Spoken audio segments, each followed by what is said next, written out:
What's up, everybody? Welcome back to today's episode, this week's episode of the Comeback Couples Podcast. I'm your host, Mark Jennison, with my lovely, perfect, beautiful wife, Kendra Jennison. I finished it for you. And friend. Yes, friend.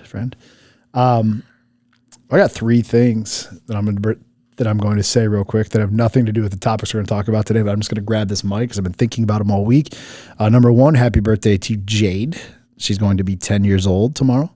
Our daughter, 10 years old, going on 18 and 22, a sass ass. But I was thinking about my post I'm going to write tomorrow is literally the very things that I love about you, I hate about you. Now, I'm not going to use the word hate, but like what I love her independence and her sassiness because it's going to take her so far, but I get worried and fearful of her independence and her, like, she drips with almost more fuck you than I do. So like you both just drip so much fuck you in the house that I am just like, I think she's just it's getting worse and worse as we get closer and closer. She's like, you know what? My dad is right. There really is no I'm rules. going to be just like him. She tells me every day.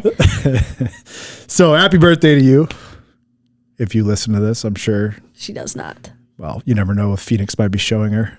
That's true. On Instagram. So that is number one. Number two, I would like to say fuck you to the guy that told me I should get a haircut. I hope you're watching this, who is bald and has a Power Rangers fucking picture on his TikTok with 0 followers and 0 friends, tell me that I should get a haircut so I could take my hat off in fucking public. You should literally take your dick and shove it up your ass. Number three, there was a guy who said that there's no fucking way that my non-biological kids could love me like his biological kids love him. Look, number one, I hope your kids love you. Number two, I could come off being like an asshole, but I want him to understand that in my life, people who aren't my biological parents have loved me more, and I've loved them more back than anyone's loved me. So you, my friend, only know your truth, and I'm not going to beat it down, but like someone out there probably reads that. I saw that you didn't actually like that comment, right? Because I know you like some of the comments, Ryan, and on that one, you let it go. But the truth is, like, love is everything. And it doesn't matter. I mean, I came out of my fucking dad's penis and into my mom's vagina and could not wait to get out of there. But the reality is I told you this the other day, the two people who gave me love or gave me life, and the very person who gave me Phoenix, I don't have nothing to do with. So blood and all these things or whatever relationships you want to think, bullshit. Those were my three things. That was super great. Do you have anything to say about that? I also hate that guy. That's I'm just kidding. Yeah, dude, Power Rangers. So that I just wanted to say those things because I had a mic and we hadn't really been recording, but we were just in Southern California. I'm cold up in this motherfucker. We were just in Southern California. We did some podcasts with Garrett and Garrett and Keith, right? Yep. Sean did one after us, but Garrett and Keith, and that was awesome. It was a lot of fun. So we didn't get to make a episode last week. However, I think you have, maybe you don't have the episode of Keith, Jesse, Kendra, and myself.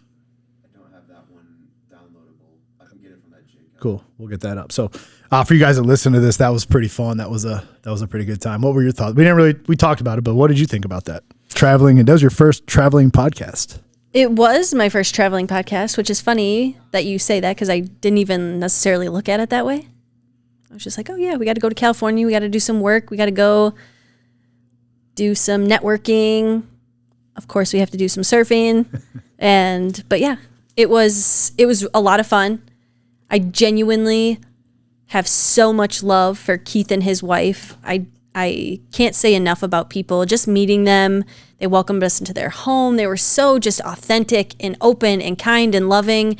And I personally find that really rare in like this field of like, I say field of like people, because everybody wants to have like this massive ego, like, fuck you, we're some power couple, like we're better than you. And although they don't say that out loud, it's the vibe that they give off. Like, why you got to be that way? Why can't you just be open and loving and accepting? And Keith and his wife were exactly that. And it was so refreshing that I just love them. Yeah, dude, he's a great dude. I feel like all three of the people out in Southern California Keith Garrett, obviously Jesse as well, but so she's a fourth, and Jeremy Finlay are like legit. Love all those people. Like Just dripping with love and kindness. And but also stand for something. also, when they get on their subject of what they are passionate about, watch out, right? Yeah. So I love it. I just love it. So for my people in my audience, or our audience, if you haven't followed them, go follow them. They've got great stuff. I like Keith and Garrett do the Married Game, and it's a pretty cool podcast. So on that note, what I want to talk about today was actually I'm gonna go back to what you just said about some of the people in the info space or the influencer space or Influencer space. Yeah, I would say influencer space. You guys know I don't go by those titles, right? That's not. I know. I could care less about that. I know who I am. I'm a dude that paces the field. I'm trying to change the fucking world. I care about my family. I care about the mission. I care about my people on my team. These are not all that, I guess, my family and my team, the mission, and making a shitload of money and impact on lives to be able to take the money and give it to help more people long term, like to leave a legacy. That's what I really fucking care about. And I think about some of the situations in life that I've been in. I watch dudes walk around holding their chests up high, but I would literally fucking beat the shit out of them if it came down to that, but I don't come off that way. And then I think about Well, you do come off that way. maybe I do. But then I think about there's like some real people out there. There's like some real fucking badasses out there that would just fucking cover me up in 2 seconds. Yeah. They train that shit every fucking day. And they're also influencers. But those guys, when you watch them, they're smiling and they're happy. I think of like Tim Kennedy, right? Dude, he's a...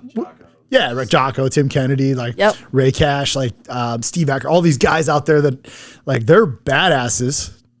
And then you got people that like, yeah, bro, you made a few bucks and have some nice cars and shoes and house and pretty wives, but that doesn't make you a badass. I don't know. That has nothing to do with the topic that I wanted. That does have to do with. I mean, I don't know what topic you have for today, but that is so many people in that space, and I just want to be like, please. I see you. I'm sure you were proud of what you worked for, but just sit your goofy ass down for a second, please. Yeah, there's just a lot of stuff out there. But I want to talk about how to keep a relationship. What happens if a relationship gets boring, and how do you?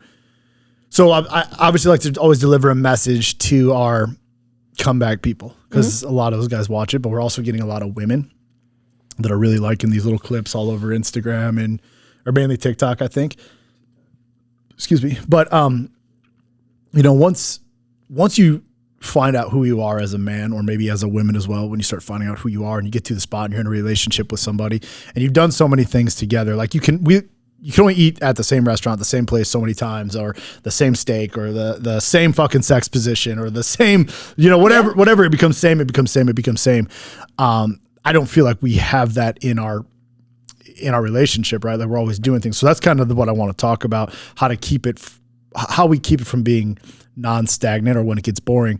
But I know that there's people, especially in the dudes world, all of a sudden they start feeling good about their life and losing some weight and having a little more confidence and, being noticed by other women and other things out there. And all of a sudden they start thinking they're the man, but they got this wife over here and that's boring. And they overlook the fact that like they put this woman through hell, or together they put themselves through hell, and they're just going to move on because they didn't really change it. They just stopped drinking. Want the new, nice, shiny something shiny. Exactly. One of my things I think about every day, this is completely off topic, but I was shown that a man, like a powerful man, makes money and it's right to pick up many women. Right? You learned that from your uncle. Yeah, right. My uncle, from, just almost most of the male figures that I looked up to. And then I realized as an adult, as a man, as a guy now raising a son and 2 daughters and having a wife who he loves, specifically with you, it's how do I love one woman many ways? Right? I love it, yeah. And that becomes a new shift inside of my mind. It never keeps, I never get bored that way. Right. Right. And I'm not just talking from an intimate, romantic, sexual ways, right? Like we have that part of our life is great. That's not even what I'm talking about. That's a small piece of our life, yet it's a very important piece of our life, but it's the day-to-day life that doesn't get boring. Yet at the same time, I was thinking about it today because I knew I was going to talk about this, and I don't ever let you know. I come home from the gym, I do my routine, I sit down, you got my food cooked, and it's the same food, it's the same meal, the same amount of eggs, the same chicken, the same 2 pieces of I had dry toast today. I didn't put any butter on it. I had to think you put butter on it. But anyways, my point is it's like routine, yet somehow outside of our routine, we still have fun. And I brought up California a couple minutes ago because, I'm injured and I can't do the things I want to do. I have to sit on the sidelines. However, that doesn't mean I'm just some fucking lazy lump on the log and I don't let you live your life. Right. And I think that was really important for our relationship. When we first got into the relationship, I have always been a very adventurous. I want to go hiking. I want to go skiing. I want to go surfing. That was me from the beginning. Fishing. It doesn't matter if it's adventurous and it's outdoors and it's something to do, physical activity, you knew that that's what I like to do. And although you, like you said, you're injured, I value it very much. I just fucking can't. I just mean in general, like physically, you know that you can't do those things right now until you have surgery. But that doesn't stop you from being like, you know what? My wife still really likes that stuff. And we can still share those moments together. Although you're watching me and cheering me on and you love watching my face light up from the opportunities that you've provided for our family. But I really do appreciate it when you do that stuff because that is very much still who I am inside. Yeah, because it's important. So I'm trying to tie this thing into boredom. Many dudes are so fucking self-centered that I've been reading through a lot of the comments on there, right, on TikTok, because it's a different angle, right? Like typically on my ads on Facebook, they talk massive shit about me.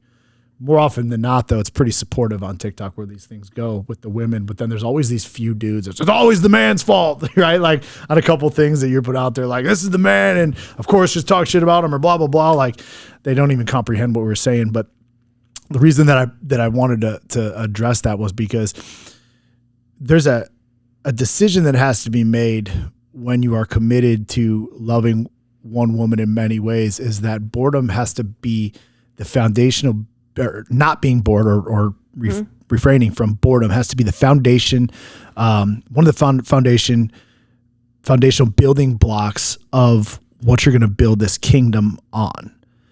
Because boredom, even though it's bullshit, I can't talk today, even though that boredom is bullshit in my world, it's not a real thing that many couples face.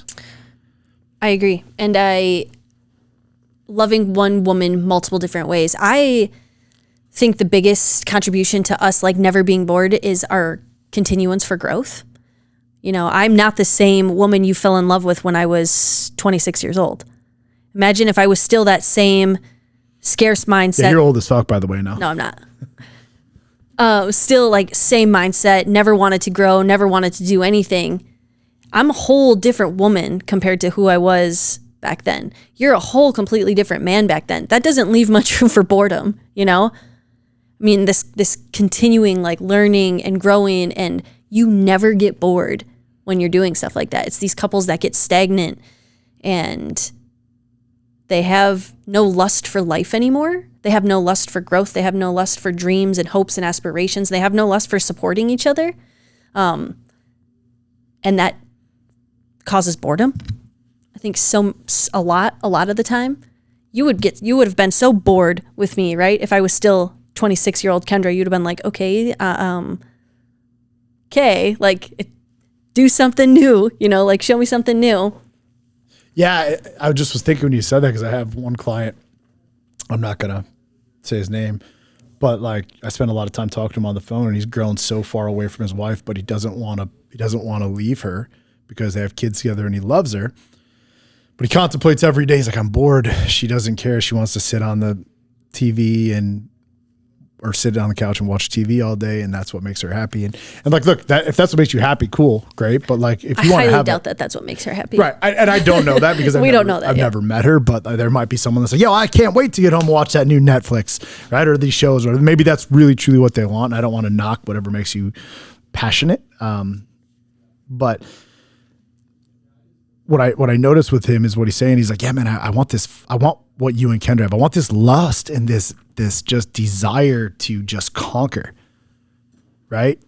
So one thing I wanted to say about this is, we've really only been in a relationship for 5 years, right? Mm-hmm. But in 5 years, there's been 0 fights. There's been, I don't know how many vacations, how many adventures, how many ups, how many downs through the business. Dealing with my fucking emotional state of mind with all the craziness that I do is not an easy task. Right? So definitely it's not boring on that front of life, but there's still a bunch of routine inside of life that we live that could get boring, yet we choose not to be bored by the everyday thing because we have a massive and immense amount of love for one another. And it could never be boring. Although, yes, there's the routine and there's the mundane tasks of life, if you will. Like dinner has to be cooked. You got to do your goals. You got to do whatever. Yes, that does get routine. However, constantly knowing that the future of the vision that you've casted for us is what makes it unboring. Like, hell yeah, I want to keep doing all this routine work with my husband, with my kids, with whatever, because the payoff of what I see in the future is so much greater that that's what we cling on to. That's who do we have to become to get to that? Who do we have to continue to grow? How do we support each other so that way we can get closer to that? That never gets boring. And I do put a lot of pressure on you as the man to cast that future and that vision. And I probably turn to you more often than not. And I ask you every single day, okay, how can I help us get there? What do I have to do? Because I'm not like you in so many ways. Like, right? I look at you, you're the leader, you're the man, you're the one who's taking the bull by the horns and getting us there ultimately, right? But I know that I still have to do my part. So I ask you every day, well, what can I do to help you? How do I help you? And then you do. Sometimes you're like, you know what? Today I just need you to love me. Today I just need this. And then sometimes you give me a whole list and I'm like, I got you. I'll get this done, this done, this done, and this done. And that's exciting. That never gets boring because I know that once I can complete all of these things and we can do it together and we're growing, at the other end of that is endless date nights, endless sex, endless skiing, endless fishing in a stream, like all the things that we truly want out of life. And what's going to be amazing when we get there, we're going to be able to look at each other and laugh and damn, we did that together. Yeah, you said something the other day, yesterday maybe. I don't fucking, my days run in, excuse me, my days run together, it seems like. But we're so close, but we're just so far away. So close, yet so far. Right? So far. And looking at the journey that we're like so close to being that overnight success. I'm a Comeback as a brand is so close to becoming, for people saying it's an overnight success that came out of nowhere, but nobody fucking sees the amount of work that I put into it, right, that you've put into it by backing me up, that this team puts inside of it on a daily basis, right? I was sharing that with you because I realized that in my life, then now all of a sudden these homes that I would love to have right here pop up. Isn't that crazy? And they're like literally like the houses that I want are coming up on the lake, the white farmhouse style houses, but they're like 6.5 million. And I'm like, I'm just not there yet. Right. 3, I'd probably pull the trigger. 6, I'm like, fuck, dude, I don't want that. Like I'm just not there, right? Mentally, can I figure out how to do it? Absolutely. Anyways, boredom. There's another reason I brought this up. So I'm kind of leading this somewhere is because you told me the other day, you're like, I just don't think people can resonate with us because we don't fight, because we don't. I said, it's hard for me. I see what other people, and I'm just talking about like on my social media, and obviously I know the algorithm and stuff feeds to like what I interact with. But anyways, people like what's relatable. They like to know that other people get messy and dirty and they argue and they fight and then it's relatable to them. They're like, yes, I'm not the only one. This makes me feel good knowing that other people out there are like this too. That is human nature. People want to fit in. That is what they like. And I did say to you, I was like, we don't fight. We don't argue. We're in constant pursuit of growth and happiness and love and lust. And I sometimes feel like that's really unrelatable to a lot of people. So I'm like, well, why the fuck would people want to listen to us? Like, oh, here are these people who paint themselves a perfect picture. They don't fight. They don't argue. It must be nice. Like, And I'm like, that's just our truth. That's like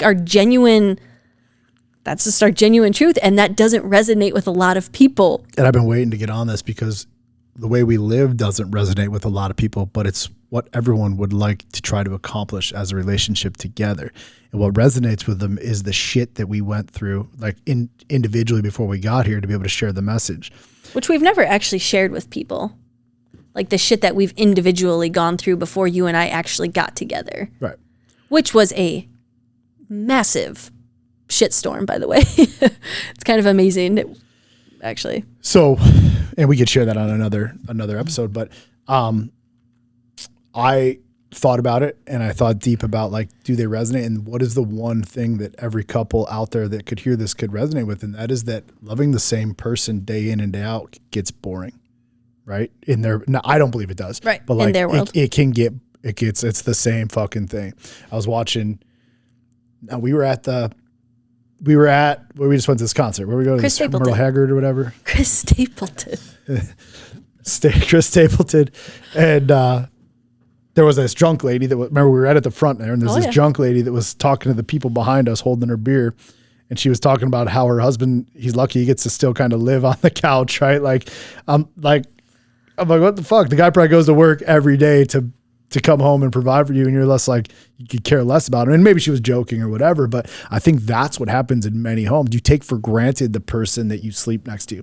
You take for granted the person that makes your eggs and chicken. You take for granted the person that makes you the coffee in the morning. You take for granted the person that picks up the kids because you're at work doing the things you need to do. Or, and as a woman, vice versa, right? You take for granted that the dude, especially like think about these construction workers, these men out there that are actually running the infrastructure of the company or the country, right? These guys that get up, I know what I do is cool, but there's guys out there that get up and they keep the roads safe. They're down in Florida right now, protecting and helping save lives down there through the hurricane. They're working way up high on wires to make sure that we have internet. And they're like, like they go out every day and they do these fucking jobs.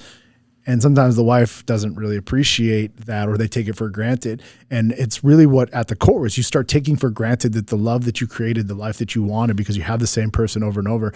And it's human nature. If I could give the people out there why I wanted to like truly hone in on this, how to keep it not boring, is figure out how you can love the other person, one person, many different ways. That's how I don't get bored. My biggest struggle was, because I shouldn't say my biggest struggle, but watching how I didn't value women before you, right? Mm-hmm. And there were objects, or maybe not objects, that sounds like a real narcissist, but like I didn't care. I had no emotion. I didn't really care if I had a girlfriend or not. I just didn't give a fuck about them or whatever. And when I realized that, and part of that was because I just didn't want to be with one person.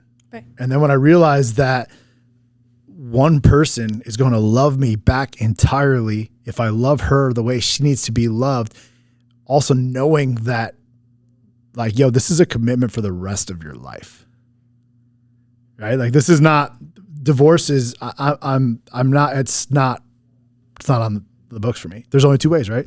Cheat or lie. Yep. Right? That's it. You do that, then obviously that changes the table. That changes it. I do that changes it.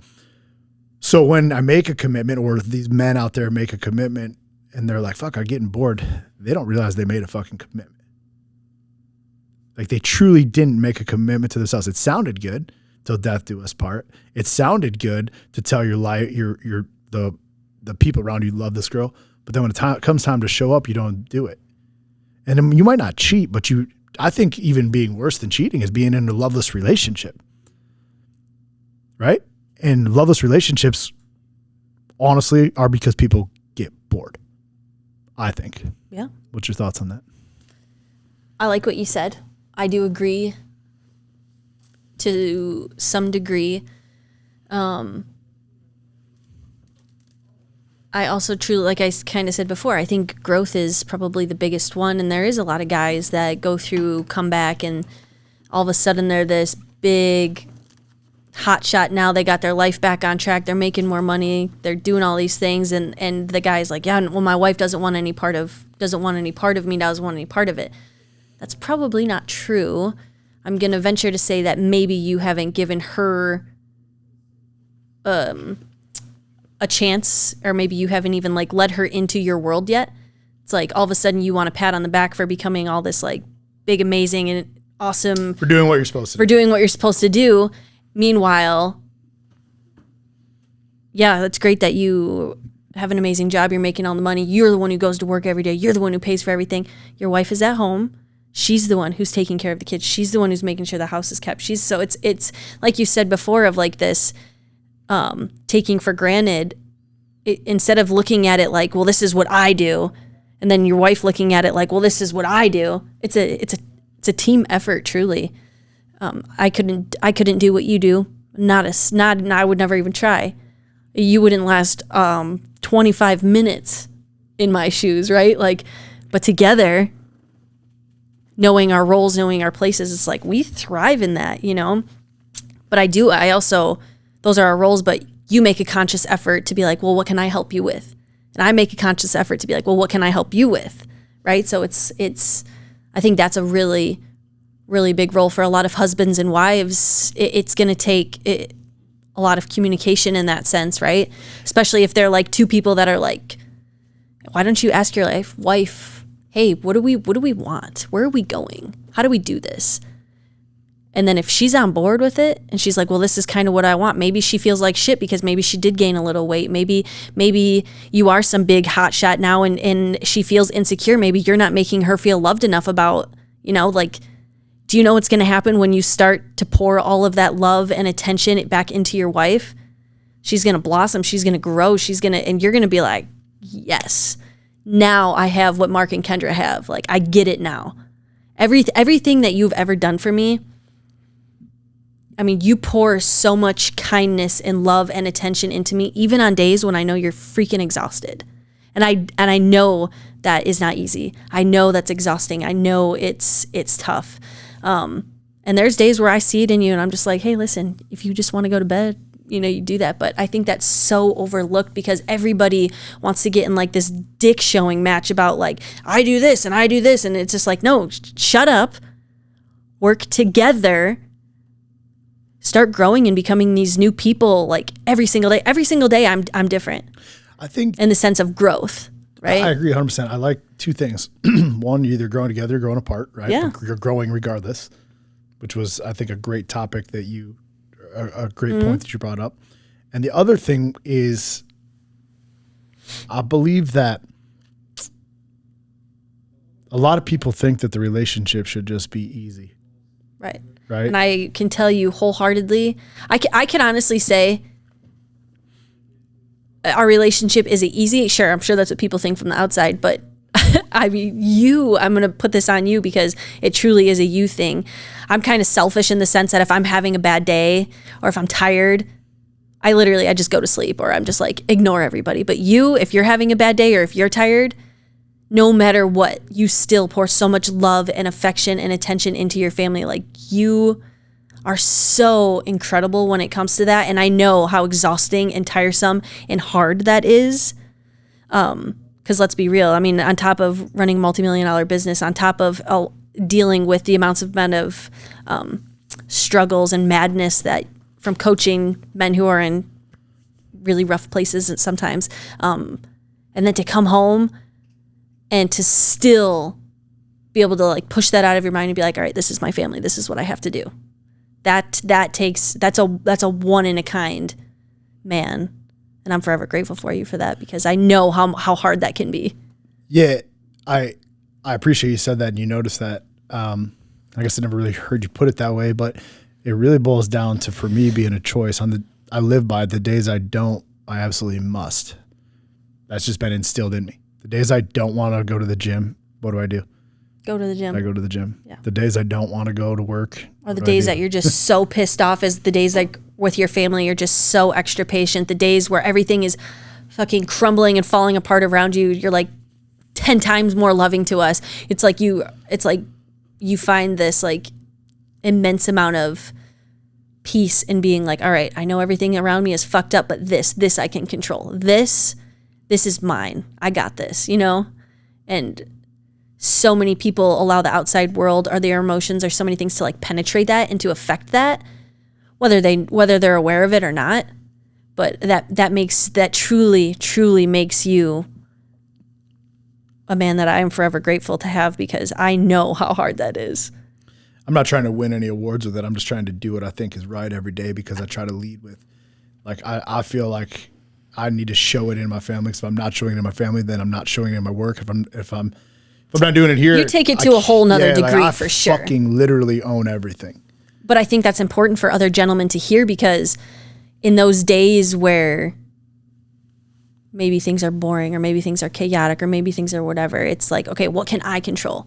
I can control how much I love my kids. I can control how much I love my wife. I can control. And I got to tell you, when you do those things, and I know that your world is shit and falling apart, when you stop what you're doing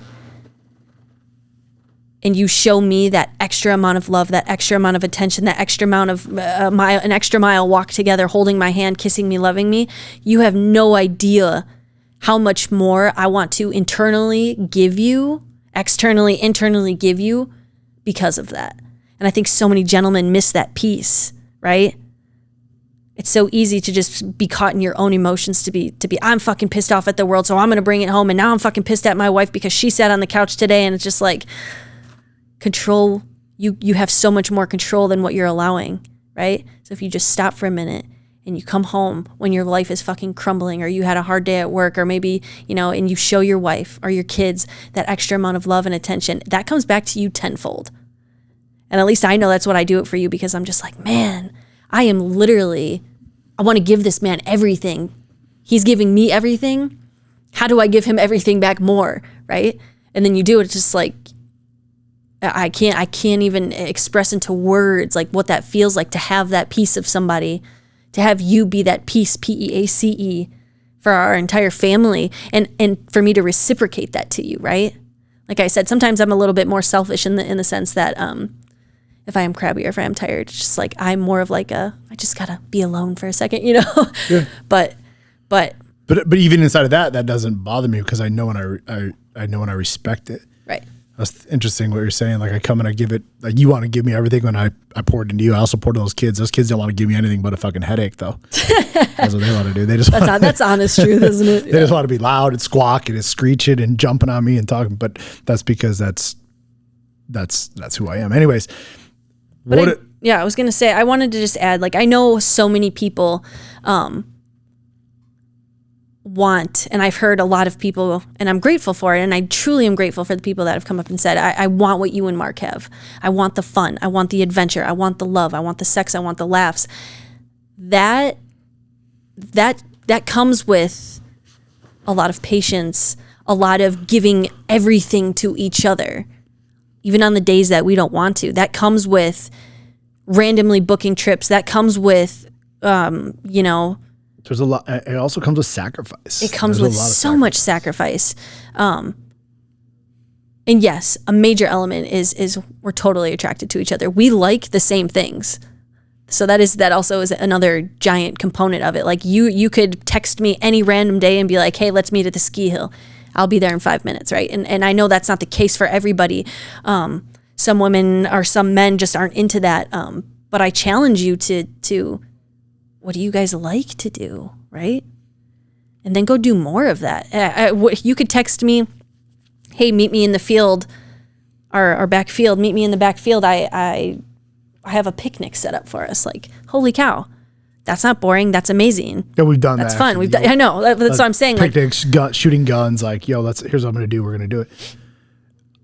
But taking the time and giving those moments and pieces to each other, like, that takes sacrifice. That's you saying, hey, I have 40 minutes in my busy ass day where I might not have something going on. I'm going to rush home and I'm going to do that. Where so many guys, women too, would just be like, I just want this time to myself. But in those moments where you're going that extra mile for somebody, especially your significant other who you want to have that like on fire, non-bored life with, that's what it takes. That's great. I don't know anything to add to that. Well, nothing to add to that, but something else that you said that just sparked a new, I'm going to take this time for myself, like how people might handle that. I still take plenty of time for myself. I just get up before everybody. Yeah. Right. It's real. Like I'm like before the traffic gets heavy, before the phones start ringing, before the kids are up, before you're up, always find, whether man or woman, this is available to anybody, right? You can literally still have your time to set your intention by just getting up before everyone else or staying up an hour later, right? If you're a night person, it doesn't have to be in the middle of the day or when all the shit's going on. That's another topic that I'd like to touch base on at some point. But I think we're running here on about 30, 40 minutes here right now. So what I want to do is just, I love what you said there as far as like how to keep it from being boredom setting in, how to stay alive, how to stay in love, grow. And physically. I just can only speak for us. It's just I wanted to add this part before you like wrap it up, but knowing that your eyes have only ever been just for me and my eyes are only just for you in terms of like, with social media and all this like bullshit out there of like, seeing how other people live their life or other more beautiful or other hotter guys or whatever. People get really wrapped up in that. They do. And they're like, oh, I wish I had this. Or people look at us and they're like, oh, well, I wish I had what Mark and Kendra have. Don't do that to yourself, because your wife's not ever going to be me. Your husband's not ever going to be Mark. Like that's just not how it is. And it's not a fucking that's not and like it's in not a bad way. That's not a competition. And it's not, yeah, exactly. And I'm not meaning that. It's not a competition, but you just need to find what you love about your husband, what he loves about you, and then you need to go do more of that and only have eyes for each other. Because I tell you, for as much as we travel and as loud as the world is and all the people that we get to meet, and I'm just so grateful for it, but knowing that in a room full of 1,000 people, the one person that you're looking for the entire time is me. And the one person that I'm looking at the entire time is you. And what does that do for our attraction? What does that do for our fun? What does that do for everything? And just playing on that, acting on that, and knowing that, damn, I am the luckiest man alive to have this woman by my side. And damn, there she is. She's looking, and that takes commitment. That takes patience. That takes a lot of sacrifice, like you said, to live that way. But it is so worth it. And that's all I have to say. That was good. That was great. I'm not going to add anything to it other than inside of those rooms, like I told you this morning, I personally have got to a spot where I'm like, man, it's cool. We know all these people. It's great. I love everybody. But dude, I only want to build my stage. Like, I don't think there's anything wrong with that. I only want to build my stage and then invite people on. And because I just realized for me and for my life, it's the people that are closest to me that matter. I get it. We need social media. It draws leads. It draws attention. It draws, brand awareness and all this shit. It's important for the job that we do or the message that I deliver. But at the end of the day, when I'm 90 years old and my fucking nuts are shriveled up, it's going to be me and you. It's you and me, baby. Right? It's just going to be me and you hanging out there. So like, I can meet cool people along the way, but I'm doing it for us. Right. Now, some people don't get that ability to go on stage or do stuff, but they need to do it for them. Everything you do should be for you. And even further back to something you said about like building the relationship together and going into work, it starts even before that, one layer deeper, with truly fucking being convicted and convinced to yourself that you can be a man of valor or a woman of integrity. Right. And if you can't do that, then you need work to do. You got some work to do, right? You got some work to do. So that's it for today's episode of the Comeback Couples Podcast. We'll see you next week. See you later.